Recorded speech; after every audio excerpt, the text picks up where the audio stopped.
Impending Disaster, written by Colin, narrated by James H. Kiser.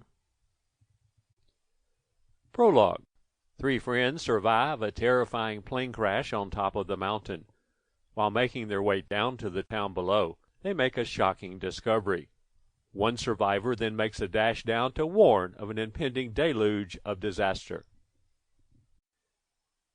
Ian, Mark, and Jane were enjoying a pleasant sightseeing trip over the mountains. All of a sudden, as they flew through some light hazy clouds, it turned into a nightmare. Their light banter changed to shrill cries of alarm as the windscreen cracked, with blood and feathers flying everywhere.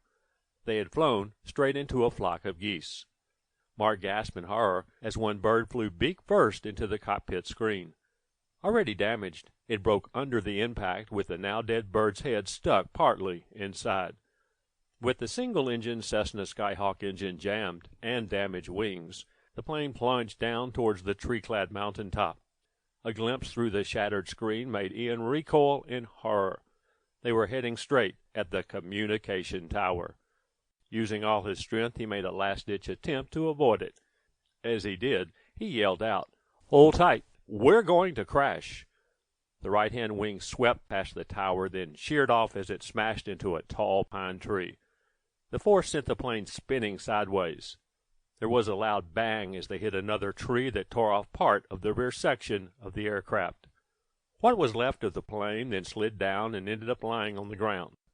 The force of the crash had thrown the three occupants this way and that, and knocked them unconscious. On coming to, Ian let out a curse as he felt a sharp pain in his left leg. His eyebrows shot up when a glance showed his trouser leg soaked in blood. A groan brought his thoughts back to what happened to Mark and Jane. He turned to see Mark half in and half out of the ripped-open side of the cockpit. On reaching across, Ian shook him. Are you okay, Mark?" His eyebrows rose in alarm when he did not receive a reply. He shook Mark again, this time a little harder. Mark responded with a groan, then turned towards him. Ian saw blood trickling through Mark's fingers that were pressed against his forehead. His voice trembled. "Christ, Mark, are you okay?"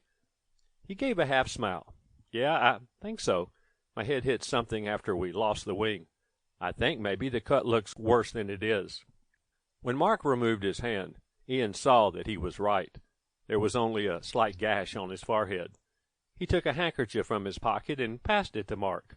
"Here, put it over the cut and hold it for a bit," he said. "I think it will stop soon." Mark suddenly realized that they had forgotten about Jane. Sample complete. Ready to continue?